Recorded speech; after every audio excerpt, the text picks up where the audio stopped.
श्री कृष्ण के जन्म कथा।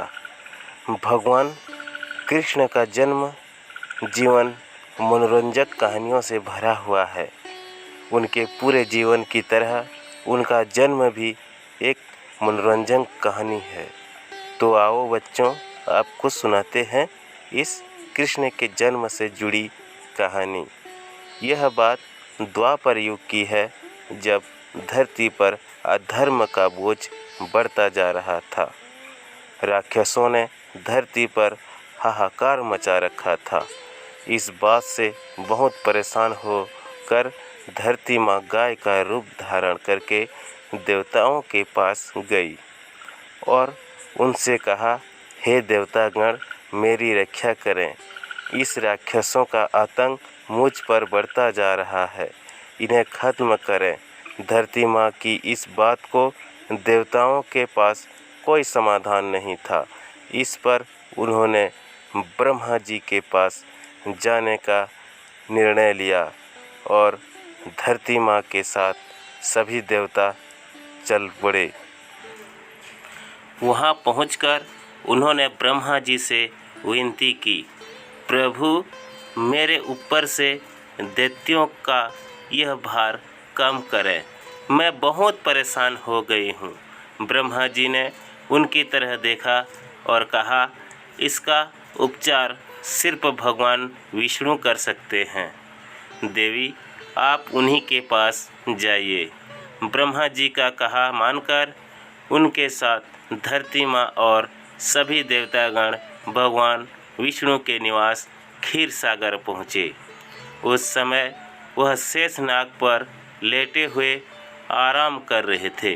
वहाँ पहुंचकर सभी ने उन्हें प्रणाम किया और पूरी कहानी सुनाई। पूरी कहानी सुनकर भगवान विष्णु ने कहा, हे देवी, परेशान न हो, मैं मनुष्य के रूप में पृथ्वी लोक पर अवतार लूँगा और पाप को खत्म करूँगा। उनकी यह बात सुनकर धरती माँ खुशी खुशी वहाँ से चली आई। इधर मथुरा में राजा उग्रसेन राज किया करते थे। वे दयालु राजा थे, लेकिन उनका बेटा कंस बहुत अत्याचारी और लालची था। उसे राजगद्दी का बहुत मोह था। एक दिन उनसे अपने बल से राजा उग्रसेन को सिंहासन से उतारकर जेल में डाल दिया और खुद राजा बन गया। लेकिन कंस अपनी बहन देवकी से बहुत प्यार करता था। एक दिन देवकी की शादी राजा शूरसेन के पुत्र वासुदेव के साथ हुई। शादी के बाद जब कंस देवकी को विदा करने लगा, तभी आकाशवाणी हुई कि देवकी की 8वीं संतान उसका वध करेगी। इतना सुनते ही कंस के पैरों तले से जमीन खिसक गई और उसने देवकी और वासुदेव को जेल में डाल दिया। इसके बाद वह सोचने लगा कि देवकी की 8 संतानों में से कौन से नंबर का पुत्र मेरा वध करेगा। इस असमंजस के कारण उसने देवकी की सभी संतानों को मारने का निर्णय लिया। एक एक करके उसने देवकी की 6 संतानों को एक चट्टान पर पटक कर मार डाला। भगवान विष्णु की योजना के अनुसार शेषनाग देवकी की 7वीं संतान के रूप में जन्म लेने वाले थे।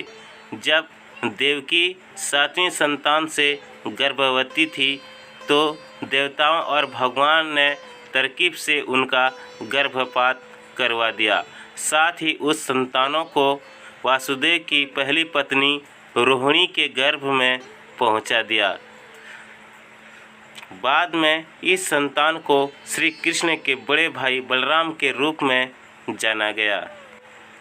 इसके बाद भाद्रपद के कृष्ण पक्ष की अष्टमी को रोहिणी नक्षत्र में देवकी की 8वीं संतान ने जन्म लिया। उसके जन्म लेते ही सारे सैनिक अपने आप सो गए। देवकी और वासुदेव की हथकड़ियाँ खुल गई और जेल के दरवाजे भी अपने आप खुल गए। उन दोनों को कुछ समय समझ नहीं आ रहा था और तभी आकाशवाणी हुई कि इस पुत्र को गोकुल में नंद बाबा के यहाँ छोड़ आओ। उन्होंने ठीक वैसा ही किया। उन्होंने टोकरी में श्री कृष्ण को लेटाया और यमुना नदी के पार गोकुल में छोड़कर आ गए और वहाँ पालने में सोई बेटी को अपने साथ जेल में ले आए।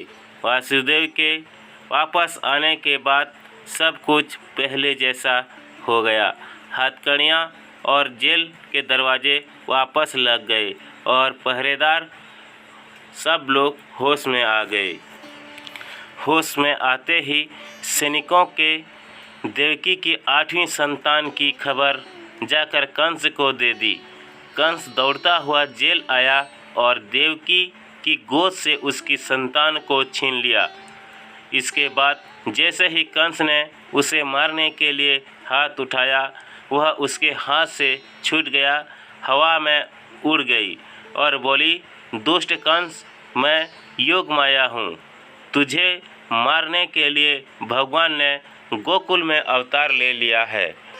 अब तेरा अंत निश्चित है।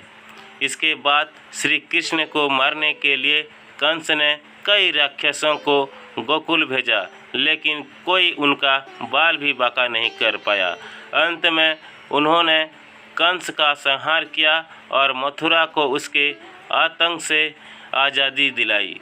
तो दोस्तों, ये कहानी आप लोगों को कैसा लगा?